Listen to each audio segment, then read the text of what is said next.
Hi guys, I'm Alex. And I'm Ben. And we are Married with Dragons with episode 8. So Flying by. It's going good. So tonight we're going to be talking a little bit about the new book that came out yesterday, which is Van super Richten's exciting. Guide to Ravenloft for all you Yes. spoopy D&D fans out there. Yeah. And we've got a little funny story that is featured it came from our brand new campaign that we started 2 weeks ago. Yeah. And we're going to talk about rogues because we're talking about the barbarians and wizards. So I think it's fitting that we go on to... Everyone's favourite sneaky boy. Yeah, rogues next. And I do have, locked and loaded, a rogue-themed joke ready to go. So, the highlight of the stream, my joke at the end. Stick around for that one tonight. Yeah, it's going to be very... I'm sure it's going to be very, very funny. As they always are. But yeah, we're going to start off with a bit of news. So a lot of you in the D&D community are probably already aware, but the new book published by Wizards of the Coast, Van Richten's Guide to Ravenloft, is officially out. Yeah. Hell yeah, very excited. Yesterday, which was Wednesday the 19th of May. At least for Australia anyway. I'm not too sure if it got released earlier in America, but... Yeah. That I know myself and a few people I know are very excited about this source book. So for those of you who aren't aware, it's a source book, which is basically like an additional book you can use to add to or improve your campaigns, build campaigns around. It's got backgrounds and subclasses in there that weren't previously around, proper published, not just homebrew as well. So it adds. It's based obviously around the themes and ideas of Ravenloft, which for those of you who aren't aware is the area where campaign Curse of Strahd takes place, which is a very, very popular campaign book.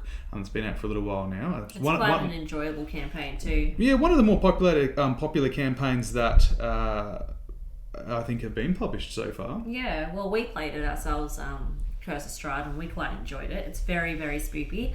So I feel as though with Van Richten's Guide to Ravenloft. Van Richten's Guide to Ravenloft. And it's got a fantastic alternate cover as well. I'm super excited. I'm definitely going to be getting the alternate cover as well. It's fantastic. Yeah, we're a bit of a sucker for alternate covers. Looks great. But yeah, no, it's great because got over 30 domains. It's got so much extra stuff you can add into, whether it's a pre-existing campaign or you're homebrewing a campaign or you're developing a one-shot or you want to add a bit more spooky backstory to a character or depth to a character creating.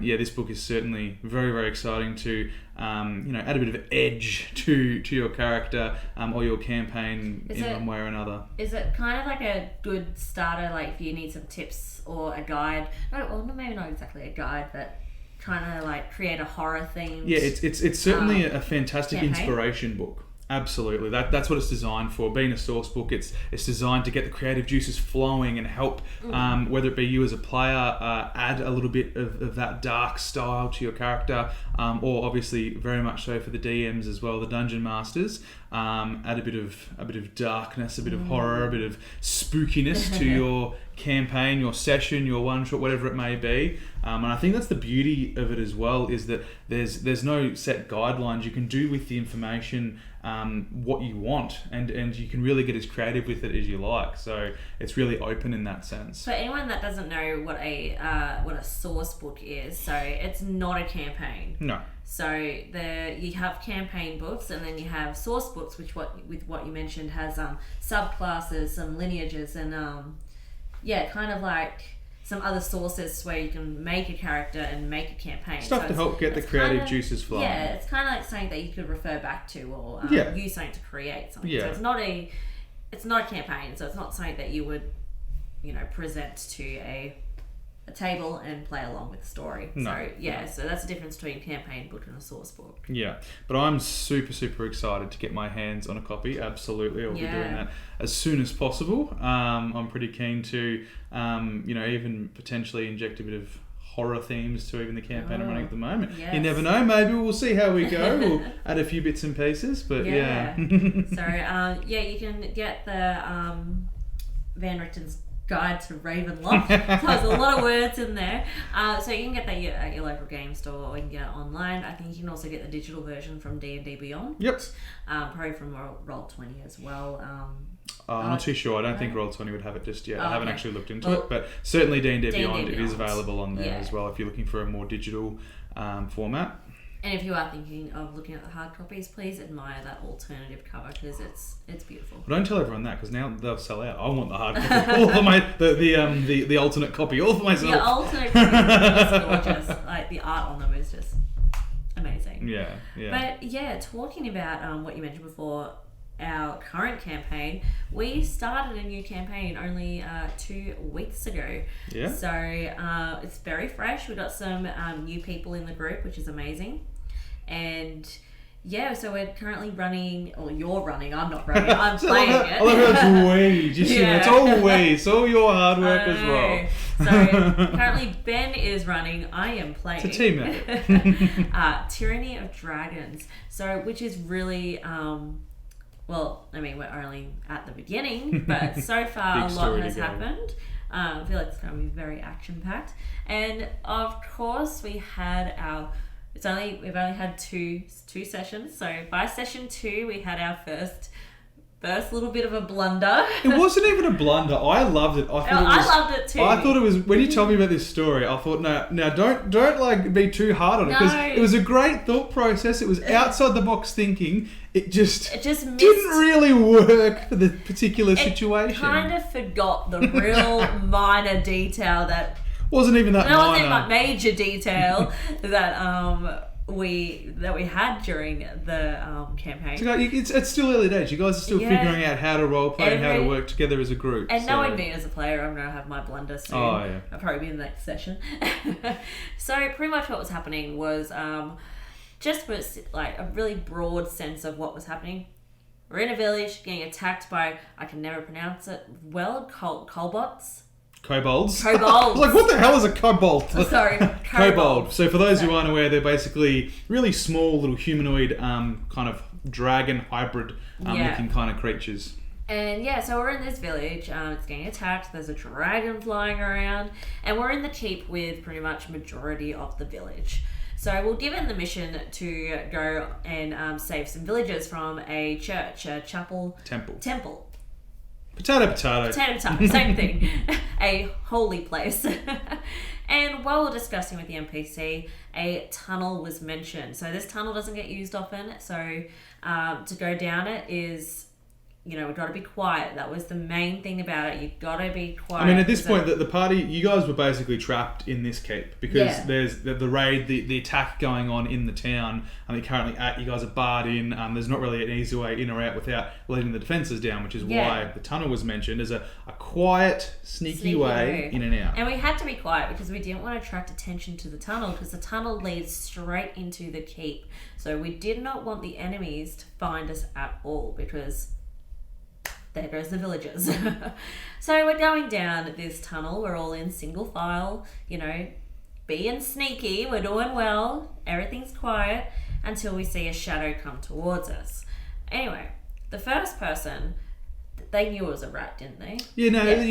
Combat actually started. You guys rolled initiative, combat started, and it was a bit unfortunate because it was only single file area, and the person at the very, very back of the group was the one that went first. Yeah. She was still aware. She didn't go first though. She went second. It was very, very high up in the order. I remember, I think I had a turn first, and I remember saying this, I don't want to choose this spell because we're going to cause attention to ourselves, so I'm just going to, I think I just gave bardic inspiration to someone and left it at that. The next person thought, well, I've got a brilliant plan. I'm going to use the thaumaturgy. I always say it the other way around. I say thaumaturgy. So thaumaturgy and boom my voice. And we're all just like, what are you doing? Although, to all of the players' credit, you all did a fantastic job of role-playing because no one interrupted the player and said, no, don't do that. You all let the player do what they wanted to do, which is fantastic. You guys played really well. She didn't really see the stressed look on our faces. I'm looking at her like, what are you doing? And she decided to maybe scare this enemy by booming her voice for 3 minutes straight. Oh, so it was 3 times Oh, as 3 loud. times. For those of you who aren't aware, Thaumaturgy is a cantrip, so level 0 spell, basically that you can cast infinitely with lots of different, you can shake the ground, make lights flicker. One of the effects is you can make your voice boom up to 3 times louder. Yeah. Normal. So that's what this character did, is she made her voice boom to try and scare off the rats, which I love that thought process. She was too far away to attack them. It was a great creative way of getting around it. She was, too far away. She was thinking about outside the box. But forgot the detail that we had to be quiet. And I think one of the other players was all like, after she did it, was like, well, we're meant to be quiet. She's like, oh yeah. Oops. Like I literally had you guys rolling stealth checks up to this point. Yeah. And then this cleric has just decided to be like literally the Screaming. loudest she possibly can. And like it worked. Like the enemy ran away, but we then had an ambush at the very end of it. So it was just kind of like reward with the risk. But my favourite part though, as a DM, was we took a short break afterwards, just so everyone could have a 5-minute break in between combat and stuff. So after the ambush, we took a short break, and this cleric, the player who was playing the cleric, comes up to me and says, "Hey Ben, would that ambush still have happened if I didn't boom my voice, or did I make the ambush?" And I sort of said, "I'm not going to tell you. Yeah. You can stew on it." It was so funny at the time to have I have a little mishap. Yeah, it was certainly not what I was expecting to happen, considering you guys were trying to be. I was expecting the combat to be really sort of, a bit of a different combat, trying to be stealthy, and in the end, that combat didn't even happen because you guys thought outside the box and did get around it. However, consequences for your actions.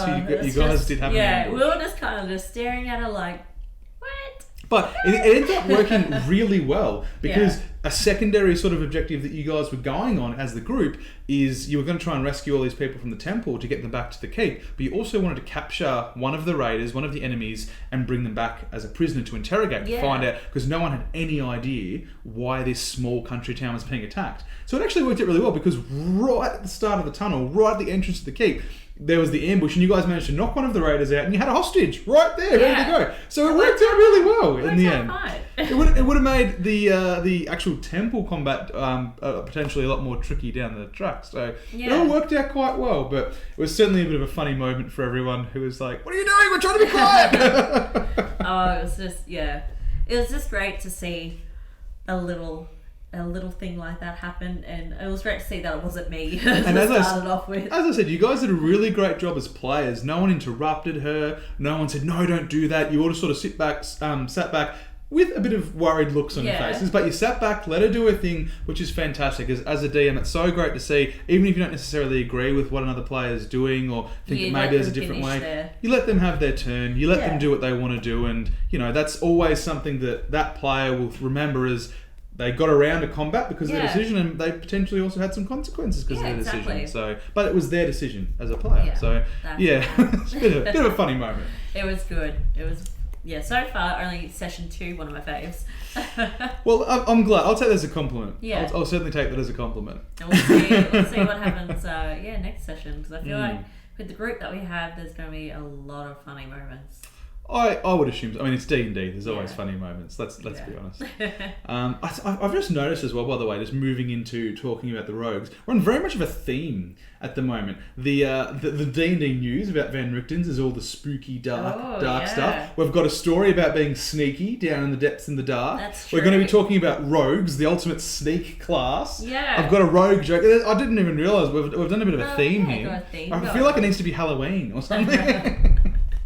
But speaking about rogues, we should probably dive into that one. Yes. So I guess anyone who isn't aware about what a rogue is, a rogue is basically your poster boy for being sneaky, being stealthy, being a bit dark and mysterious. There's a lot of jokes going, they go around in the D&D community about, rogues have to have dead parents because they need a super edgy backstory.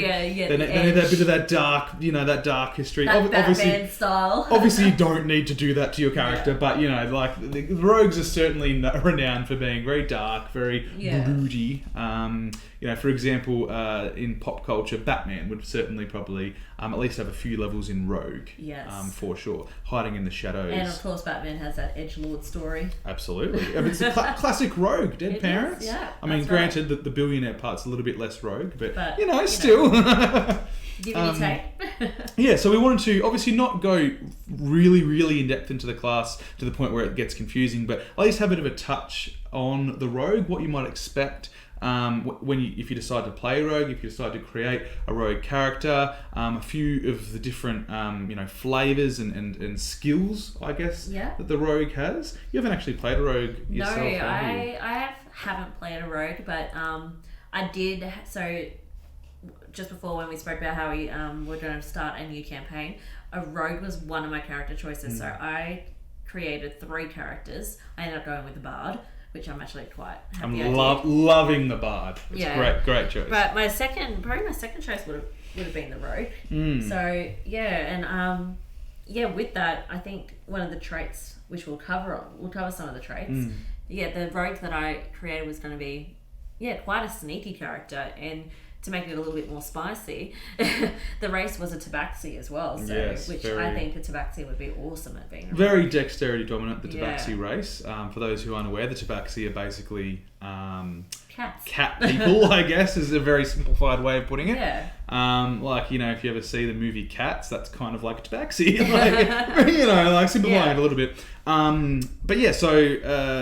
Rogues are very much, again, there's no right or wrong way to make a character or play the class, but rogues are very much dexterity based generally. Most of the time that will be your highest stat, will be your dexterity, as that's what they use for their attacks. That's acrobatics, what they're very proficient in that sort of stuff. These are for attacks, these are for stealth, obviously. Kind of being quiet on your feet. Yeah, one of the major aspects of the rogue, I guess. That's generally the main stat for the rogue. There's a lot of different ways of playing it though, which I love. As with most of the classes in D&D, to be fair, I love the classes that you can really twist your own flavour onto. So you can play it a couple different ways. So one of the big bonuses of being a rogue is right from the get-go, they get what's called expertise. Yeah. So basically what that means is they can pick a few of their skills to get even their proficiencies to make them even stronger. So rather than just being good at something, they're like excellent at it, which makes you feel so badass when you're role playing and you get to roll and you add this massive modifier because you've got your expertise in it, and it just makes you feel really badass, and it's a really fun aspect of the character, I think. So that, along with, I'm sure, even though you haven't played a rogue, I'm sure you're aware of sneak attack. Yes. Probably the biggest, the biggest aspect of the rogue, I guess, in many senses. It is a combat ability. So sneak attack would be like a stealth attack if you're basically kind of like video games. Stealth attack, that's kind of like what a rogue would do, is with the sneak attack. Basically. So the way it works is you can do it once per turn, and provided that you meet certain criteria, such as, as long as you've got advantage on the roll, or if you've got another player within 5 feet, so if your friend is standing right next to it, or if you have advantage on the roll, you can add a sneak attack bonus. And the sneak attack, the dice that you use, I think to start off with, it's a D6. And it goes up. It is 1d6 at first level, and it goes up as you level up. So, for example, when you get to 3rd level, it becomes 2d6. So and it keeps getting stronger and stronger. It's very powerful. Especially if you get, 2 great rolls. Oh, yeah. It's just... Oh, yeah. It's probably one of the more powerful combat abilities in D&D, because realistically, it's not that hard to trigger. Yeah. Alright, you don't always have advantage in your rolls, but it's not that hard to be fighting someone where there's a teammate next to it. That's relatively easy to accomplish. So to be able to do all that extra damage each turn is just invaluable. So that's what I mean. It's a very, very strong combat ability. That's another one of the core ones for Rogue, is the sneak attack, which gets more powerful as you go up. And it's sort of their bread and butter, I guess, when you're looking into combat. That's something you're always going to be keeping in mind. Kind of like when we discussed the Barbarian and we mentioned going into Rage. This is the Rogue's bread and butter when it comes to skills and feats. Yeah. But they're not just all the same sort of cloak and dagger. There's a few different archetypes that you can take. So in the player's handbook, so that the main archetypes that are out there, you've got your assassin, you've got your thief, and you've got your arcane trickster. Now, the names sum them up pretty well, really. So obviously for the thief, your rogue is going to do a lot better with stealing things. They're going to be very proficient with sleight of hand checks. I think that the thief also get a really great, supreme sneak. Adding capabilities to like your sneaking, even in and out of combat. Makes you very much one with the shadows, I suppose. If you were to take the thief archetype. There's the assassin archetype, which is the one that I was going to go for, and probably the most popular as well.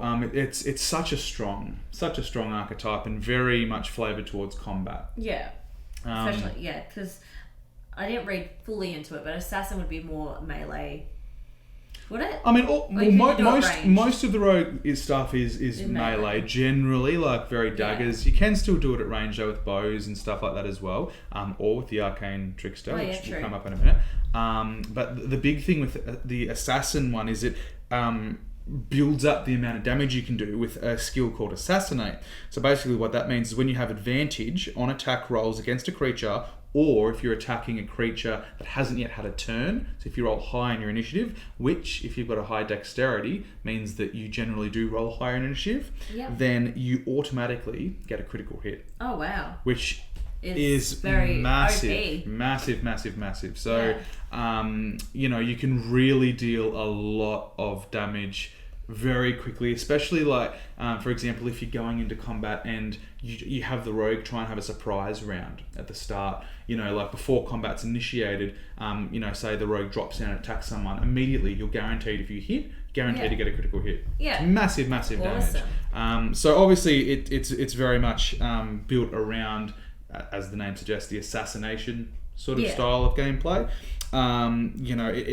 Obviously all of them have a lot of abilities, but the assassin archetype is very much your combat-based rogue, more so than anything else. And then the third one from the player's handbook, trickster. Very different. So is that using spells? Yes. Okay. So if you wanted to do a very sneaky, sort of dark, shadowy, edgy sort of character, but you thought, no, I want to do spells too, Arcane Trickster would be perfect. Yeah. Because basically at level 3 it grants you spellcasting ability. It gives you spells that you can use. You automatically learn Mage Hand. Do you get cantrips with that?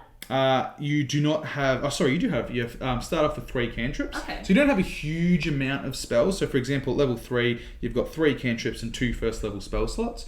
There's not a massive amount of spells, but you can remember that obviously you're not primarily a spellcasting class. So it's still really quite fantastic to be able to add that flavour to, traditionally a more melee based, more physical damage based class, which I think is really interesting. And so you obviously as you level up, you increase your spells and your capabilities, but it allows you to add a bit of a magic twist to your super sneaky shadowy boy. Wow. Really, at the end of the day, which is quite different. Probably if you haven't played a spellcaster before, I guess that's a good kind of way to get a bit of a taste of it. Or even just, I find because that archetype is so different, if you have played a rogue before, I recommend try and play another rogue, but play it as an arcane trickster. Yeah. Because I guarantee it will certainly give you a very, very different feel. It won't feel like you're playing the same character. It'll feel like you've got a totally new experience because spellcasting is a totally different experience. Yeah, that's right. And it feels pretty badass as well to be a super, stealthy, sleuthy guy that can also, weave magic into your abilities as well. It's kind of like having the best of both worlds. More of a melee, sneaky kind of character. Because I think most spellcasters are quite ranged, aren't they? Well, can be played quite ranged. Well, I mean, generally spellcasters are ranged based. I mean, you've got stuff like Paladin. Paladins are, up close based, but can still cast spells. So obviously, clerics and stuff like that. So obviously there is exceptions, but generally, your sorcerers, wizard, warlocks, bards, they're all generally more ranged based. Yeah. Obviously, you can play them up close if you really want. Yeah. You may not live super long, but you can play your character how you want to play your character. Now, is there any races that go kind of hand in hand with rogues? I mean, there are. I always suggest to people to have a bit of an idea in mind when you create the class. Yeah. You know, for example, a lot of people when they play rogues will play something like a halfling, like a small, nimble creature, or a tabaxi. Yeah. You know, a really dexterity-based race. Those pair very well because as we said at the start, the rogue is very heavily dexterity-based generally. Yeah. So any races that thrive, you know, you've got your elf as well. I believe wood elf is the dexterity-based elf. There are a few different elf subclasses, and I think wood elf is the dexterity one.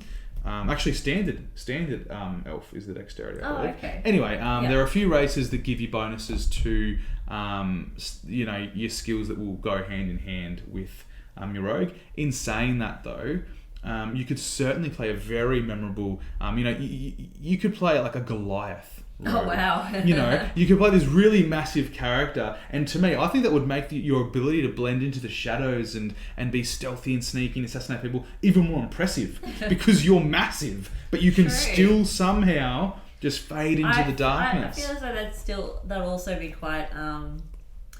You'd quite have a bit of a disadvantage if you go into like a village that has small huts. Though. Well, always pros and cons with each. Crawl around. But get creative with it. Absolutely, you know, there's race is certainly one of the best times to add your own personal flavour to your character. So you know, just because you're playing a rogue doesn't mean you have to play your sneaky little halfling or something like that. No. You can play your half orc and have a bit of a unique flavour to it if you'd like. Yeah, exactly. And I feel as though even with the archetypes, the thief, the assassin, and the arcane trickster, that's where whatever you choose to go as, you could play with races that way. Like I feel as though an arcane trickster might also be really cool as a tiefling. Absolutely, yeah. You know, that would certainly play into that, I don't know, thematic idea of you know, your tiefling as well being a very shifty, magical type character. So if you know what class you want to play, it's always good to have a look at archetypes to try and have that as a stepping stone to figure out a race that you want to play. If you're not sure, if you already have an idea for a race, then you can have a look at archetypes to try and see what would suit your race more. But at the end of the day, you can probably still do whatever you like. Yeah, but and you know, if you want to kind of match them up, that's a great way to look at it is archetypes. I mean, and stuff like matching races to classes is very important, and it's generally a very big decision, especially early on in character creation. But in saying that, although it can have an impact, it's not the be all and end all. It certainly doesn't make or break a character. So don't be scared to go off the norm track a little bit with your race selection and pick something a bit different for, as we said, for the rogue. Pick something that, you know, would be a little bit unique and a little bit true to what the idea you had in your head. Yeah, exactly. Yeah. Well, I think that gives a pretty decent coverage of the rogue class. Yeah, and what it's all about. Yeah, obviously, as we've mentioned for a few of the other classes, a few of the extra books out there, like Xanathar's Guide, all that sort of stuff, sometimes have extra subclasses that you can use. Certainly have a look at those, but we're starting off by just covering the main source book so that if you are wanting to get into D&D, it doesn't hit your wallet quite so hard. Doesn't become too confusing. No, what's out there. Certainly not. But what do you reckon? I think it's time for you. To slide in the rogue joke. Road joke. Road joke. I think you'll like this one. Like I said, it's very fitting. You say this every week. Yeah, and you laugh. You laugh every week. Don't pretend you don't laugh. Yeah, I guess. Okay, so why do rogues wear leather armor? I thought it was something real dirty just then. But I'm not going to say it. What's your answer? We'll talk about it later. Okay. So why do they wear leather armor? Why do rogues wear leather armor? To hide. Because it's made of hide. That's great. I started to get it. Because it's made of. I gave you too long. I gave you too long. Dude, I like to think about jokes. I want to try and get the end. Rogues wear leather armor because it's made of hide. I thought that was great. I had a good cackle to myself. That's a good one. I still think my favourite joke of yours is the I can't remember what it's about, but it's about the D8. Oh yeah, the rogue steals the coin purse from the barbarian. What does the rogue get? 1d8 of damage. I thought it was like 1d8 of damage. I thought it was something to do with like love. Take me on a D8. Oh, that was a different joke. I've told too you're many so jokes. ready. You're thinking about different ones. I know, but that was a good one. I liked that one. That was quite sweet. Right. Well, I think that'll about sum it up for tonight. So next week, I don't know. We haven't thought about next week yet. It'll be a bit of a surprise. Yeah. What? I've got a few things in mind. Oh, Yeah. there we go. Yeah. Myself and everyone else is in for a treat. But yeah, thank you to everyone for tuning into this week's episode of Married with Dragons. It's been a lot of fun. Yeah. I must say, like, not that my love for D&D ever wavered, but it's certainly been very much revitalised by running this new campaign as well that mentioned the story. So there's going to be lots more funny stories to come, I'm sure.